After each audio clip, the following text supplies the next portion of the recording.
Gerald was sitting in the same chair at the same window, staring outside, waiting. The first snow was falling, and he remembered the time when he'd played out there with the neighborhood kids all those years ago. He remembered it so vividly that afternoon. The sun had been bright just like today, but its light didn't reach him. Not anymore. Not up here in this ghastly room. He didn't even notice the single tear that streamed from his eyes. Sick, yellow, and almost syrupy, it coughed the past down his sunken cheek. The shaking came over him like an avalanche, burying his thoughts. The pain that followed was worse, cutting through him hot and ragged. It lasted for almost a quarter of an hour. The third time since noon. The seventh since he awoke this morning. It's gotten so much worse this past year. "You there?" he called out as he watched the few lonely snowflakes twirling through the air. "Of course," a rattling voice reached him. "So, is it finally time?" The voice behind him turned into a guttural giggle. "No, Gerald, you aren't ready yet." "Oh, God damn it, I've been ready for the past 3 years. I'm ready now, so why don't you just take me already?" "Were they ready, Gerald?" He was about to reply, but a terrible wet cough rattled through his body, shaking every brittle bone in it. "Damn you!" he screamed, but he got no reaction to his outburst. He tried to dig his fingers into the armrest, tried to will himself to get up, but however much he tried, there was nothing. He had no energy left, no muscles to serve him, and so he stayed where he was in this terrible, lonely prison. Slowly, anger rose inside of him, burning anger, fiery, hotter even than the pain he'd felt mere moments ago. "Why don't you just take me already?" he screamed at the quiet room. "You know why, Gerald?" A bodiless, grim voice whispered into his ear. "Yes, I know, but I couldn't help it. I tried, but I couldn't wait anymore. I just couldn't." "You murdered them, Gerald. 3 little boys whose life you cut short that afternoon," the voice continued. "I know, goddammit, I know. I'm sorry, so take me already. Just please take me and let me move on." "No, Gerald. You'll wait and you'll continue to wait, for I'm going to let you live in their stead. What time you took from them, I've added to yours." The voice trailed off, a hint of devilish glee hidden behind its words.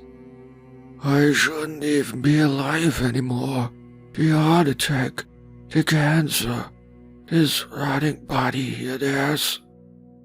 But he broke off, for he knew he was gone again. Once more the Reaper had abandoned him, and once more he'd left his soul to linger in his own rotten body for yet another year. "Postal service, do you mind accepting a package for Miss Ivanovna?"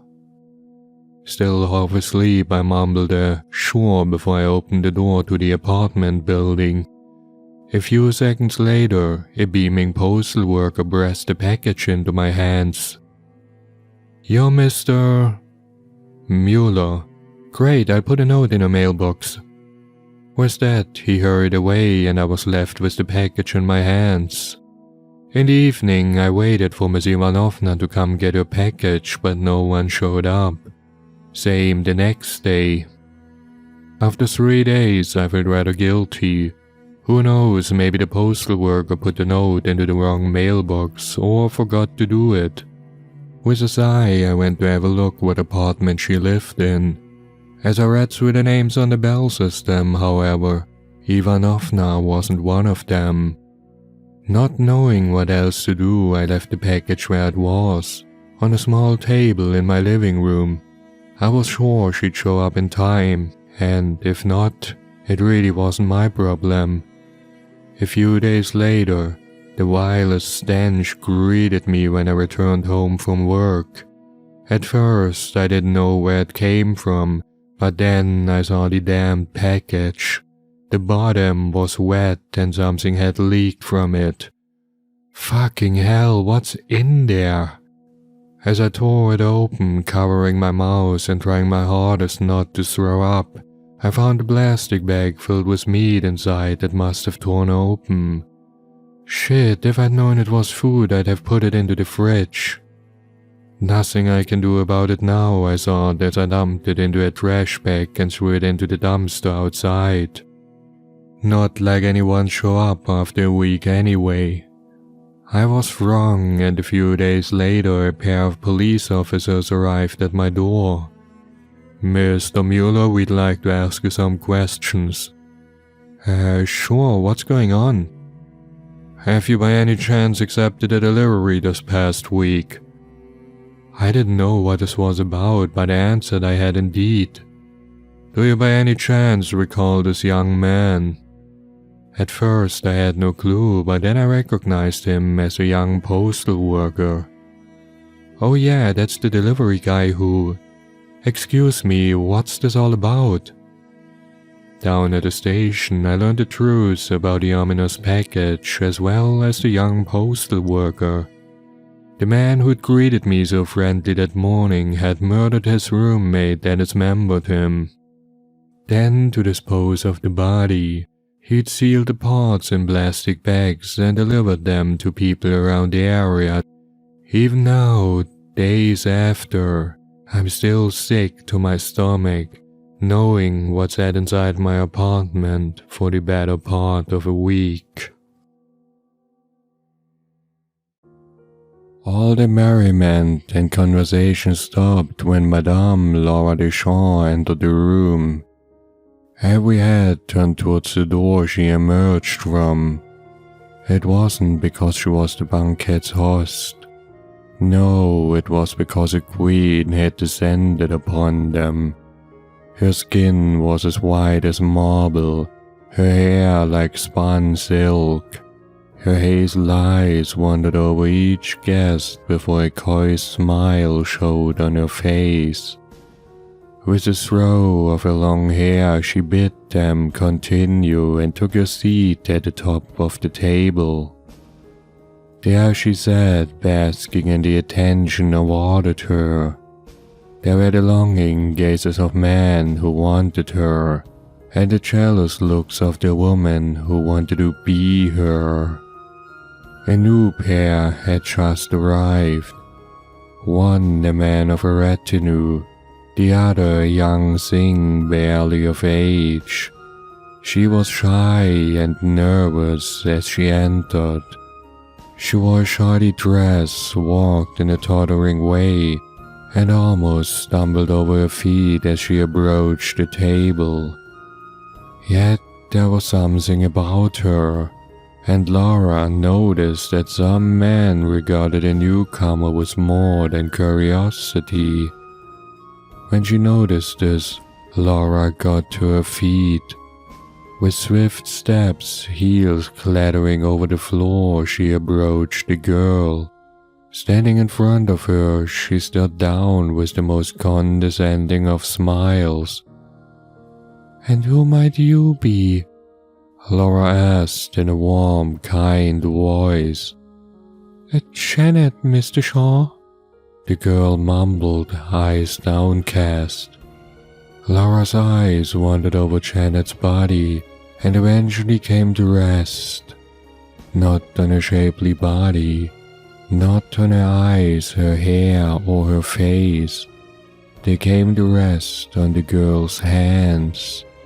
Jealousy rose and a crude smile distorted her face. Those hands, Laura thought.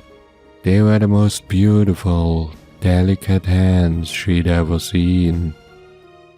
No one intervened when Laura took the girl's hand. Laura smiled at her sweetly. "Welcome to my home, Janet," she said, her voice dripping with honey. Everyone was quiet as Laura led the girl along the table, then past it and finally to the door at the end of the hall. "Where are we?" Janet began to ask, but Laura put a finger to her lips. "I'd like to talk with you privately, Janet," Laura answered. The young girl, embarrassed and overwhelmed by the attention, could only nod when Laura opened the door to her personal quarters. Again, no one says a word, not even Janet's companion.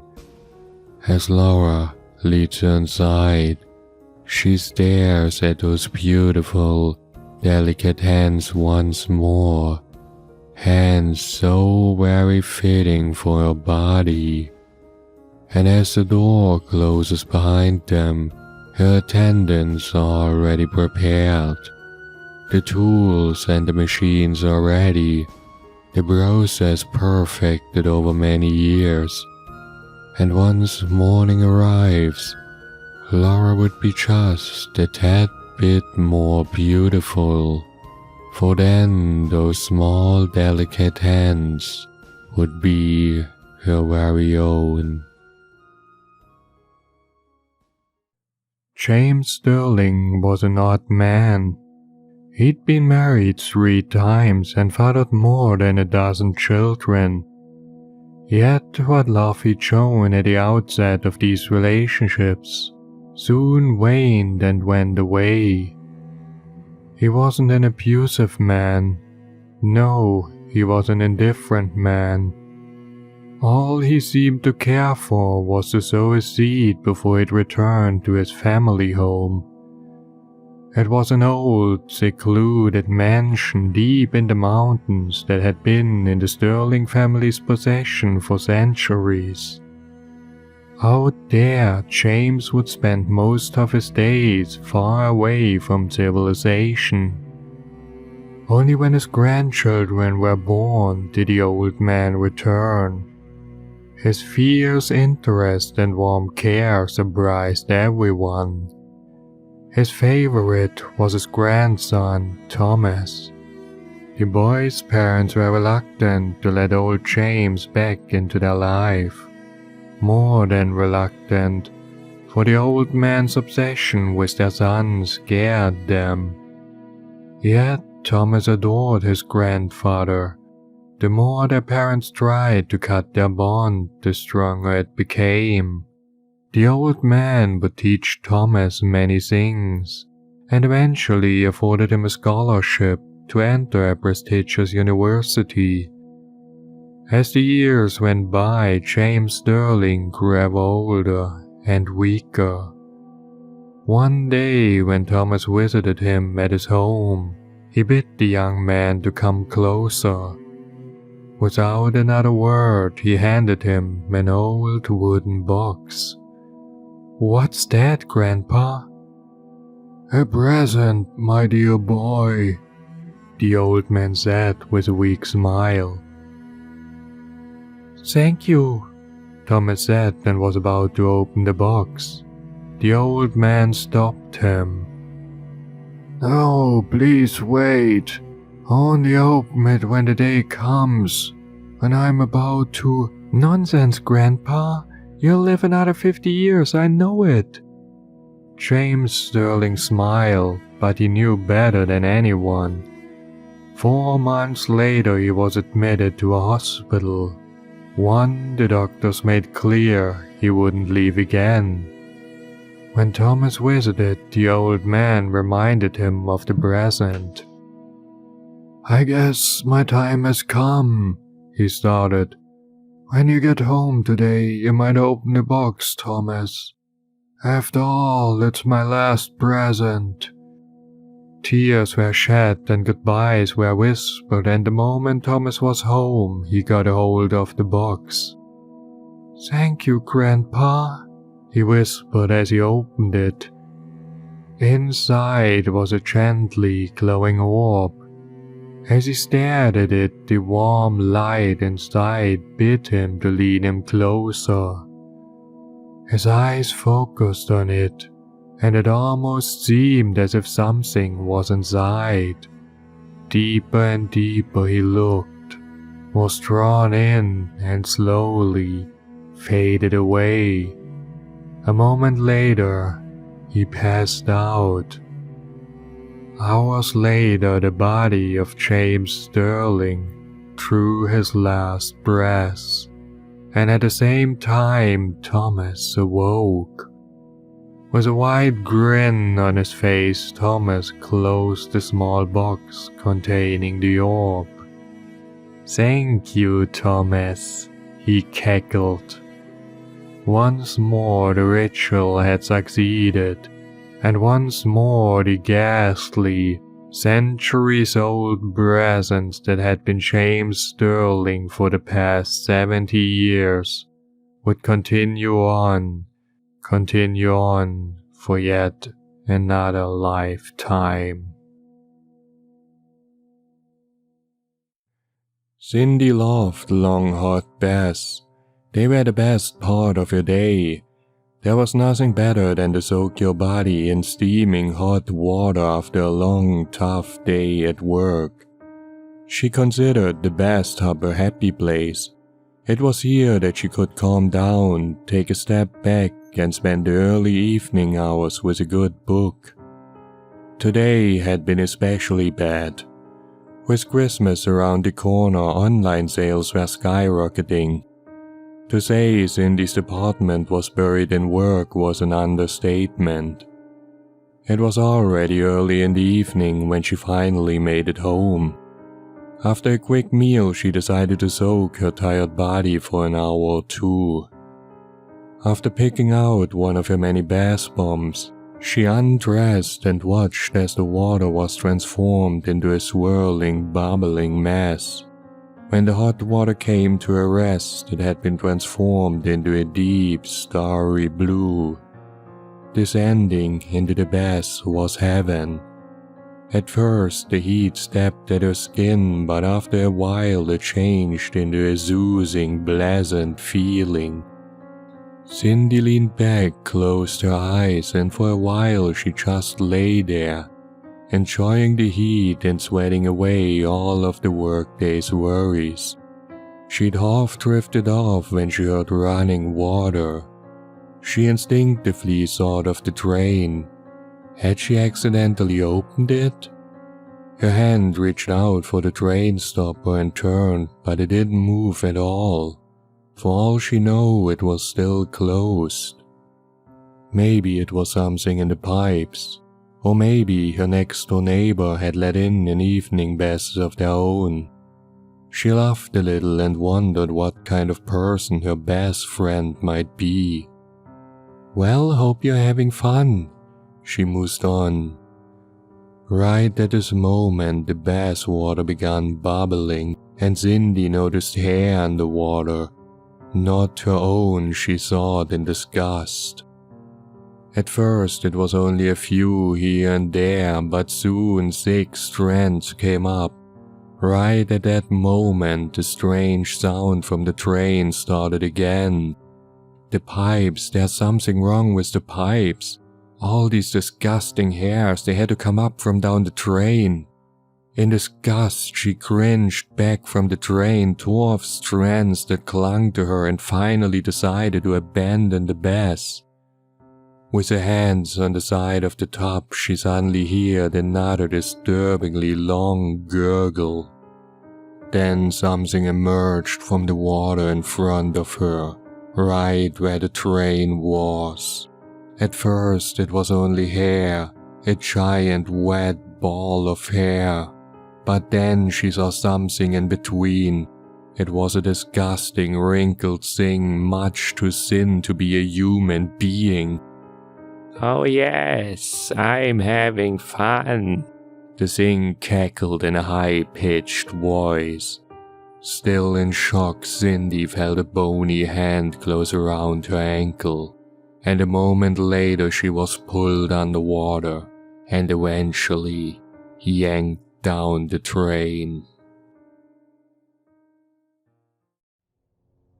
"Guess it's about time," the old man mused to himself. After searching for a moment, he found what he was looking for. A grin showed on his face as he pocketed the tiny key. He has to force himself to take measured steps and to relax his gait as he descends the stairs down into the basement. The echo of his steps long precedes him, and he can already hear the rattling of chains. When he opened the door to the small cell, a gasp reached him. It was music to his ears, and for a moment he stood there, listening to the labored, ragged breathing from inside. "What the hell are you waiting for, you sick freak?" the man inside asked. The old man knew it was meant to be a scream, yet all that reached him was a mere croak. "Ah, my dear Myuu," the old man started in a voice dripping with honey. "How are you this fine day?" "Fuck you!" the man inside spat at him. The old man laughed and stepped into the room with a bright smile on his face. "Guess you're having one of those days, aren't you, Myuu?" This time he got no answer, just as expected. For a moment the old man stopped, and his face changed to an expression of fake shock. "My God, Myuu, I think you're in dire need of a bath. How about—" "Why the hell did you come down here? To make a few more of your sick jokes?" "Now why'd I do that? I was going to bring you some food, Myuu. You know, I want you to be healthy. But since we're talking about health, you might want to move those arms and legs of yours a little. It will keep your muscles from cramping and those joints from hurting." "You are hurting, aren't you, Myuu?"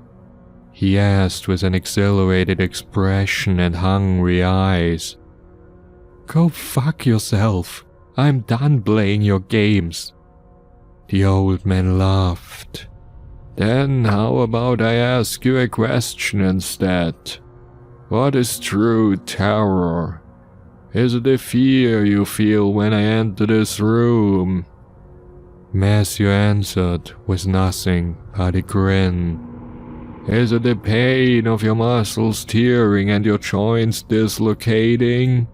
Nothing. "Is it the deterioration of your mind? The fact that you don't know what will happen to you? How long you've been here? And at a time you might not even know who you are anymore?" Once again, no reaction. Suddenly, the old man's face showed childish glee before he began laughing again. This time it was a throaty, hysterical laugh, one that made Myuu cringe back. "No," the old man brought out between bouts of laughter. "True terror is hope." And with that, he placed the key to Myuu's chains on the floor, just barely out of his reach. An eerie atmosphere filled the room. Marie sat in her chair holding a glass of wine, staring at the TV, but barely watching. John was in his reading chair at the other end of the room. The book wasn't bad, but wasn't good either. That was true for a lot of things these days. That's just life, he thought, turning the page. "How's the book?" Marie asked, slurring the last word. He looked up, saw her tired eyes and rosy face. He knew it wasn't her first class for the night, and it wouldn't be the last. "Not bad," he answered, focusing on his book again. "Ah, well," she mumbled. For a while, all he heard were the voices on TV. When Marie spoke again, there was an edge to her voice, and he noticed the slight shaking. "How long do you think this will continue? How long?" "Why don't you just watch your show and drink your wine, Marie?" Nothing we can do about it, can we?" He heard her empty the glass, followed by her pushing herself to her feet. She tottered through the room on her way to the kitchen for yet another refill. When she returned, she came to a stop in front of him. He put down the book and looked up at her. Her face was filled with anger, sadness, but most of all reproach. "How can you just?" She broke off when laughter reached their ears, laughter from down the hall, from their daughter's playroom. Their eyes met. For a moment, Marie didn't move before she stumbled back to her chair as if struck. The glass of wine was shaking in her hand, sending a spray of red droplets to the carpet below. They weren't even noticeable among the rest. John watched as she sank deeper and deeper into the cushions before she emptied the glass in a single greedy gulp. Outside, the sound of toys and play got louder. John knew them all.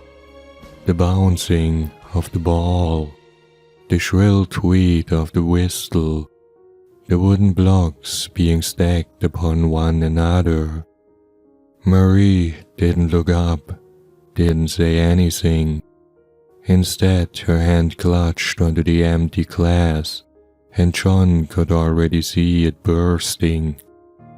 "Marie!" He started, but she cut him off instantly. Her head jerked towards him, her eyes wide and half crazy. "Make her stop, John. Please make her stop."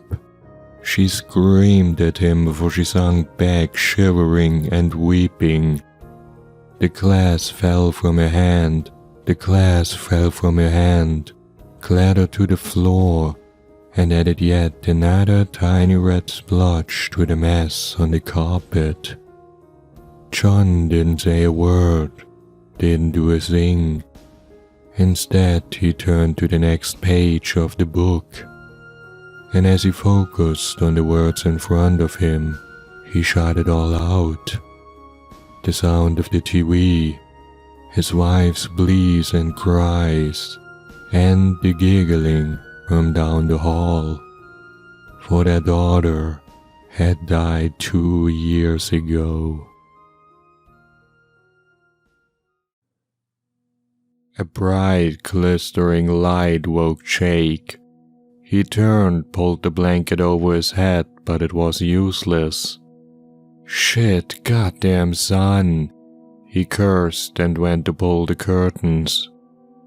This was his one free day this week, and he had the right to sleep for as long as he damn well pleased.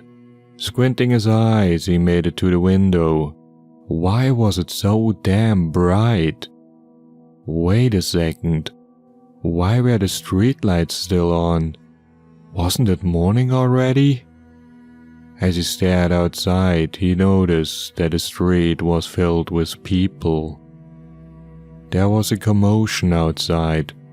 People were screaming, others laughing hysterically, and a few sat on the ground utterly dumbfounded. Yet there was one thing they all had in common. They were all staring at the sky. Shock washed over Jake. What the hell was going on? It had to be war. A bomb. An explosion. Why was everybody staring at the sky though? He threw open the window but had to take a step back as a gush of hot air hit his face. No, not just hot. It was scalding outside. How in the hell? It was the middle of December. He leaned forward, putting his arms on the window frame, and pulled them back instantly, cursing in pain. For a moment he rubbed his arms, then reached out again. There was no doubt. This was no illusion. The stone was hot. Burning hot, as if the summer sun had shone on it for an entire day. Fear washed over him. Fear and confusion.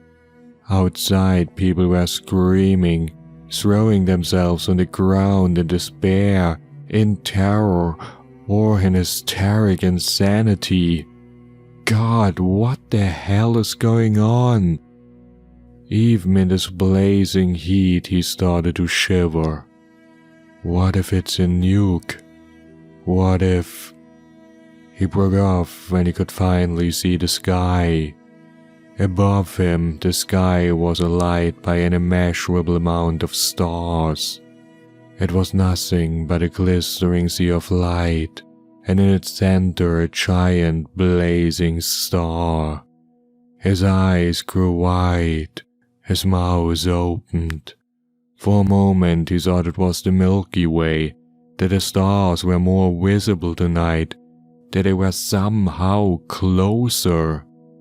But then he noticed that what he saw wasn't merely the sky, not merely the stars, but some sort of entity. Its head was a blazing, burning star, its body a terrible, endlessly twirling galaxy, and its arms comprised nothing but glistering space nebula. And he laughed as he saw it, laughed at the surreal hilarity at the impossibility above. In the far emptiness of space, none of that mattered. The entity didn't waver, didn't care, didn't sink. Despair, terror, insanity, and even the existence of mankind were all but meaningless, for it had descended for one thing, and one thing alone: to steal yet another world. Insomnia is a bitch, John thought as he sat in front of his computer. It would be one of those nights. For a while he browsed Netflix before he watched a few funny videos on YouTube. Before long he grew bored with funny fail compilations and silly jokes and hit up a few more adult-themed pages. While he was browsing and checking videos, a new tab opened out of nowhere. Freaking pop-up bullshit, he cursed in annoyance. He was about to close the tab when a video started to play. A feeling of apprehension washed over him and he froze. This video was different from what he had expected. What he saw on his computer screen was his very face sitting in his room at his very desk. At first he was perplexed, then scared, then utterly confused. He didn't own a webcam, never had, and told himself he never would. So how in the hell was this even possible? His eyes wandered to the position where the camera would have to be, but there was nothing. All there was the bleak white wall. He turned his attention to the screen and nerved before he got an idea. He leaned forward, blinked, then moved his head from left to right. Instead of following suit, his alter ego seemed to continue browsing. A recording then, he realized.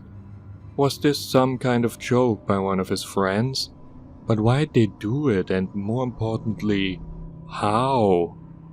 As he watched the video, his alter ego was clicking, moving the mouse, and every once in a while entering something via the keyboard. Then the footage changed. His alter ego's face grew annoyed as it mouthed a curse. Then it grew apprehensive before confusion washed over it. For a while his alter ego stared directly at the camera, focusing on it before his attention returned to the screen. John watched himself leaning forward, watched himself blink before he saw something else from the back of the room. While his alter ego on the screen moved his head left and right, he saw how the closet was pushed open. John's eyes grew wide as the shadowy mass contorted and wavered before it formed into a vaguely human shape. Long, pale, spidery limbs pushed from the darkness, their proportions all wrong. Then a head followed, a wide, pale head. It was entirely smooth, but then the skin tore apart, revealing a ghastly, gorging maw. On the screen, the creature inched closer toward his alter ego. John's heart was beating in his chest. He started sweating, shaking, and told himself it was nothing but a fake. Yet when he finally closed the damn video, he felt long, spidery fingers close around his shoulders, and felt a disgusting warm breath on his neck.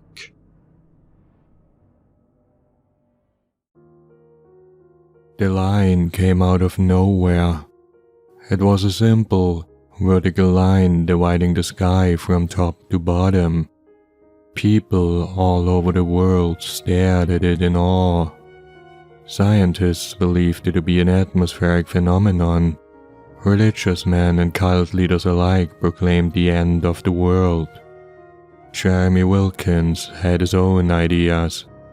He sat on his porch, sipping on a beer, staring at the sky. After a while, his wife joined him, looking at him, then casting her eyes upwards as well. "What do you think is it?" she asked. "It's humbug, that's what it is. A force put up there to scare us." "But Sherry, dear, who'd do something like that? I mean, it's been up there for days." "Has to be that Bezos fellow or the Gates one. They with all their money and all that new technology and—" "Oh shush, Cherry, you're always going on about those folks." "Well, they always be messing around with our lives and now they've done this. Split the goddamn sky in half and—" "Cherry, don't curse like that. What if Pastor George hears you?" "Ah, give a rat's ass about Pastor George. Damn him and his sermons. Been sick and tired of them for years. Only good thing about this whole COVID business is that his damn church stays closed." His wife gasped in shock at his outburst. "How can you say something like this? What's the matter with you?" For the first time in what must have been hours, Jeremy Wilkins turned his eyes from the sky and looked at her. He sighed before he took another sip of beer. "It's that damn thing up there, making me crazy. Feels like there's something up there, almost as if—" "Maybe you ought to stop staring at it all day, you old fool," his wife said, laughing, but it was a nervous laugh. For a while she traced the line with her eyes, staring at the horizon and going ever higher, until she had to crane her neck to even see it. Suddenly, her husband got a hold of her arm. His grip was hard, yet his arm was shaking. "Cherry, what's—" She started, but broke off when she saw her husband's face. It had turned into a mask of terror. His eyes were wide, his mouth hung open, but all that escaped it were indistinguishable noises. His free arm rose shakingly, pointing at the sky ahead. When she looked, she saw the line fizzling, saw a pair of gigantic hands pushing through. Then they reached out to the left and right. Fingers sunk deep into what should be nothing but empty air, got a hold of the sky and started tearing. Jeremy and Lizzie Wilkins sat on their porch. watching in a mixture of wonder and utter despair. Slowly and steadily the line expanded, as the ends tore apart the fabric of reality itself, revealing the madness that lay beyond the stars. Oh, the word love. What does it truly mean? Is it something that should be whispered easily? Or should it be held back and only told during those few special moments? Eric thought about this, but he didn't know anymore. The word love had lost all meaning, become part of the nightmare that was now his daily life. Today was the same as every other day. He was trapped in darkness and entirely alone. Yet the moment he heard something, his body tensed up. It tensed up because he heard her. He knew what was coming long before she entered. It was always the same every single goddamn day. Eric knew he couldn't handle it anymore. He just couldn't. Yet he had to. There was no other way. When the door opened, he clenched his eyes shut with all the force he could muster. "Do you love me?" Her guttural, hard voice echoed from outside, and for a moment it filled the entire small room. "Of course I do," he answered in a trembling voice. There was a giggle that could have come from the throat of a little girl if it hadn't been so deep, so grating. Yet it lasted only for a mere moment. The voice turned hard again, hard and cold. "Then why aren't you looking at me?" it demanded. No, almost shrieked at him. And so, trembling in fear, Eric finally opened his eyes. In the dim light that entered the room, he could finally make out his disgusting putrid prison cell. He could see his own excrements, his blood, and what remained of his fellow captives.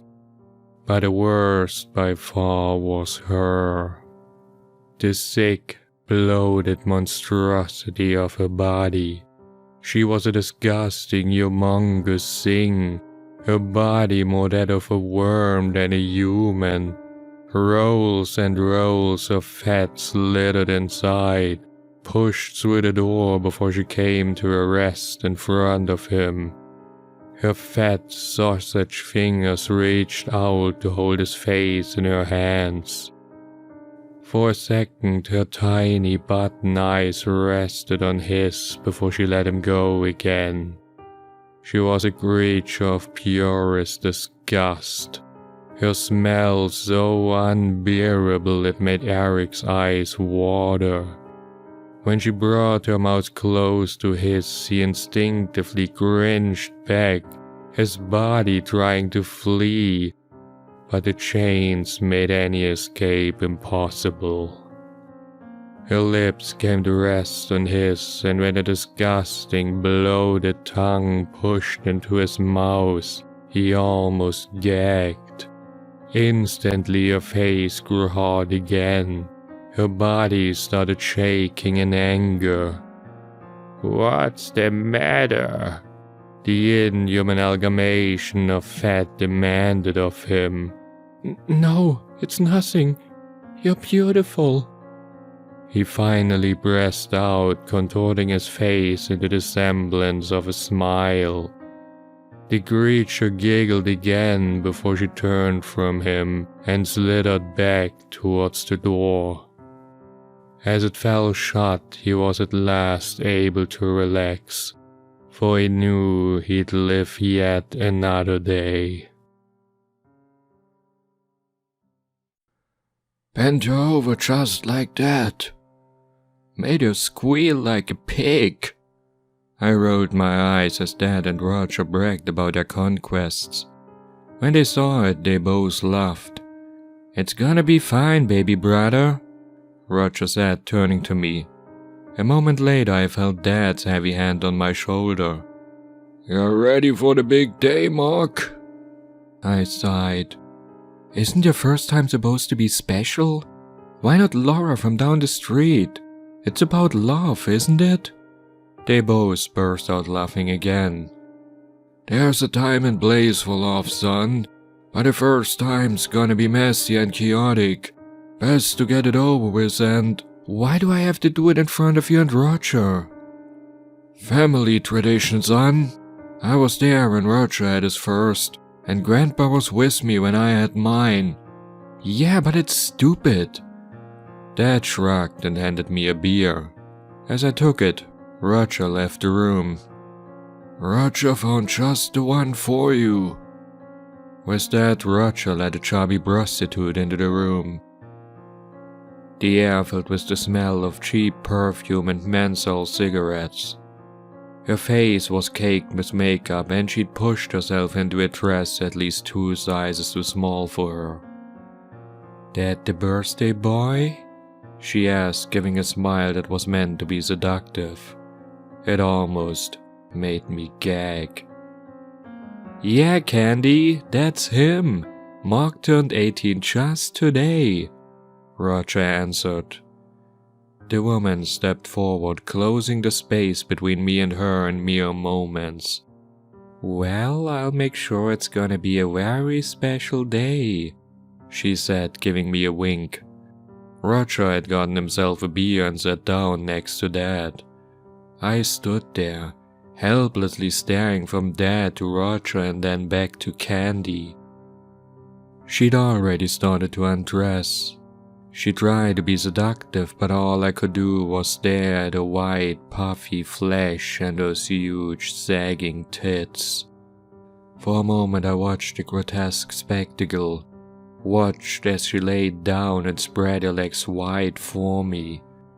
With sweaty hands I took off my shirt and unbuttoned my pants. I moved forward, crawling closer to the mattress she laid on. Then I pushed myself on top of her. Our eyes met and at that moment a rush came over me. This was it. My first time. My hand closed around my instrument of choice, the one I'd concealed for so long. I thrust it into her with all the force I could muster and it vanished between her legs.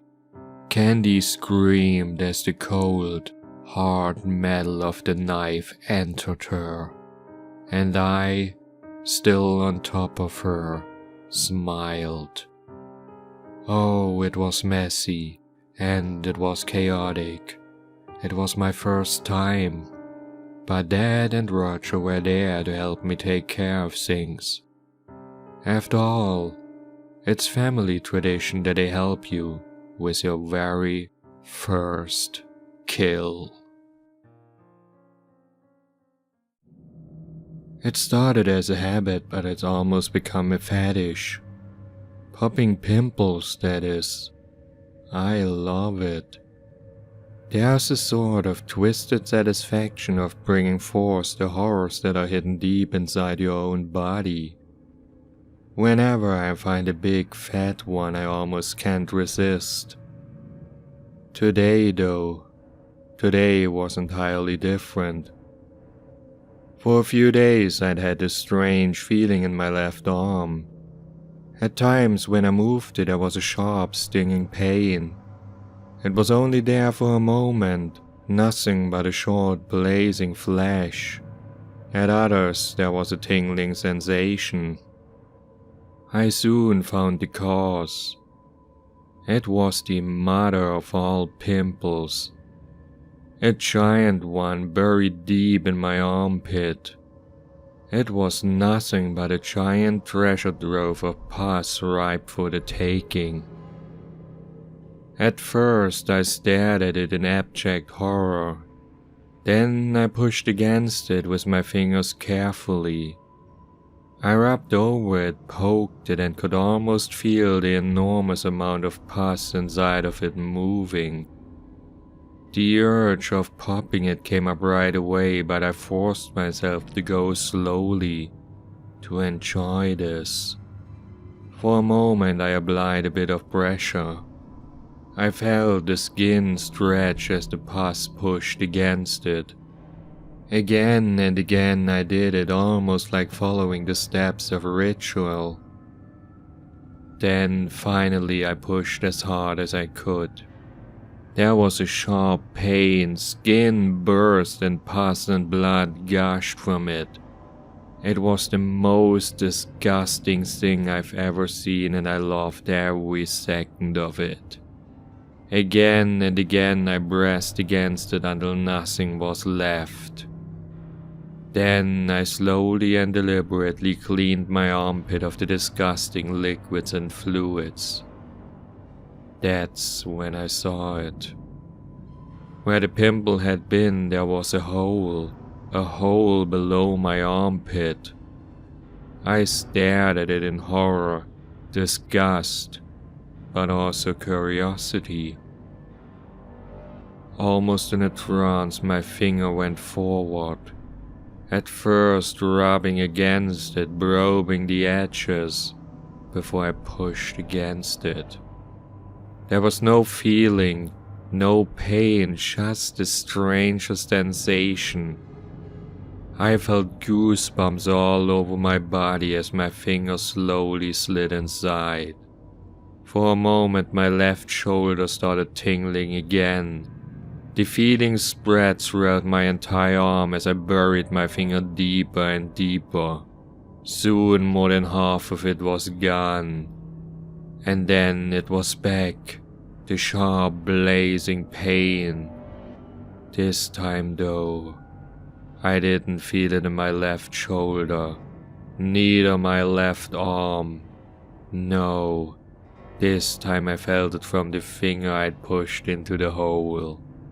Cursing, I pulled it back, but as I stared at it, all feeling left me and I felt a scream of pure and utter terror rising inside of me.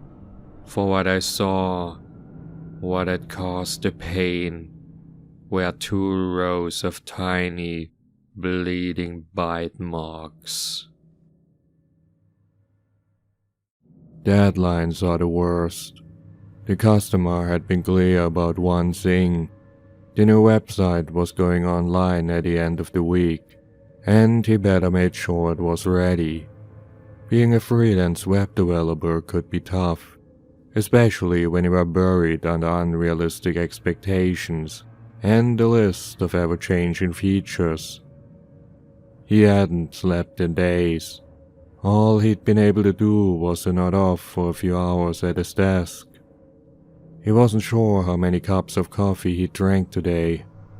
Hell, he wasn't sure about a lot of things anymore. This entire job was messing with his head. Freaking hell, he cursed as yet another memo arrived in his inbox. There was no freaking way he'd make it if things kept up like this. Yet, what was he supposed to do? He needed the damned money. And so, after a few more minutes of resting, he continued his work. He was trying to wrap his head around a certain PHP function and the resulting dynamic HTML block when he heard something. For a moment the house was quiet, but then he heard it again, the creaking of a door. "Daddy, come quick," his daughter called out from down the hallway. In an instant he was off his chair and out of the room, yet for a moment the strangest of feelings washed over him. Something about this felt wrong. Yet when he saw no hint of Claire and the wide open door of her room, he pushed the feeling aside. "Claire?" he called out but got no answer. When he entered the room, it was freezing and the window was wide open. The window, why was it open?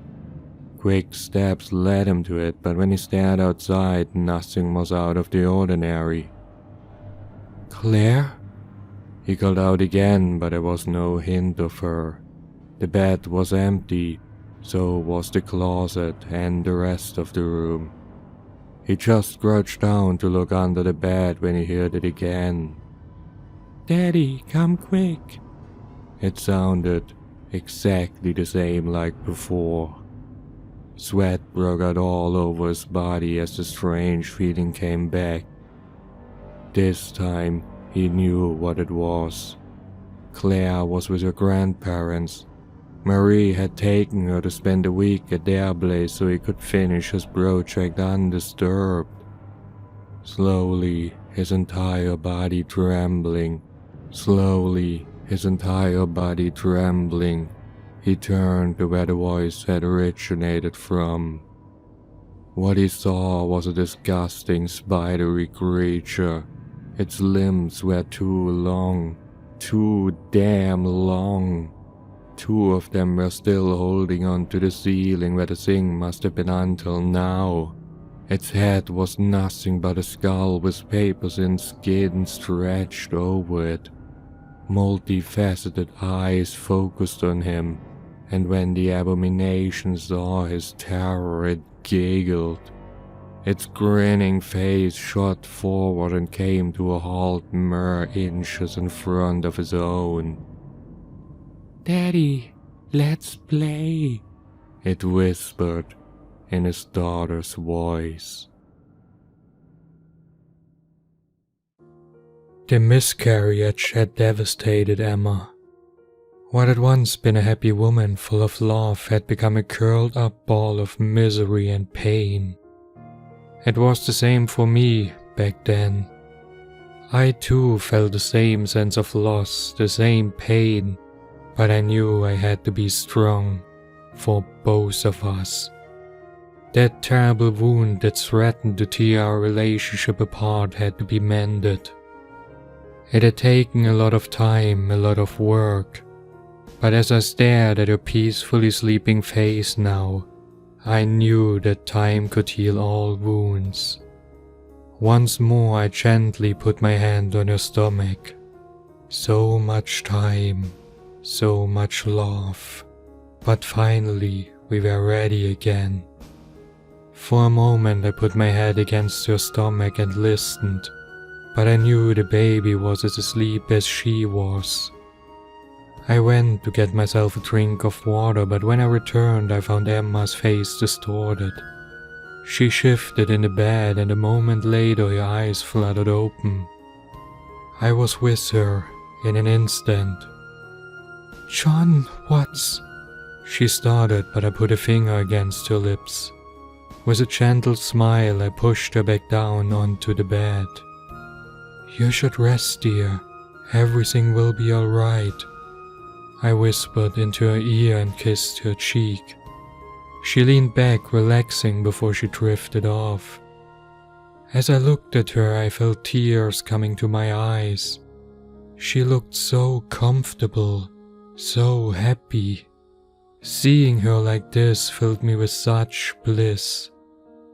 Oh, I knew after all this we'd finally be a happy little family. I took another sip of water before I leaned back in the chair next to her. Love can exhaust too. The room was quiet, the only sound that of a low breathing, and eventually I drifted off to sleep as well. I jerked up when a scream cut through the room. My eyes found Emma, my beautiful wife, but her face was distorted by terror, her mouth torn open by a perpetual scream. "Babe, no, calm down, it's alright, it's alright," I whispered as I pulled her into my arms. Her eyes found me and she stared at me with quivering lips while her hand still clutched under the blanket she'd pulled aside. "John, what's going on? What's this?" she asked and pointed at a long line of stitches on her bloated stomach. I smiled at her. "It's all right, Emma. It's all right," I whispered at her again as I cradled her in my arms. "He will be all right too. Our baby boy will be all right.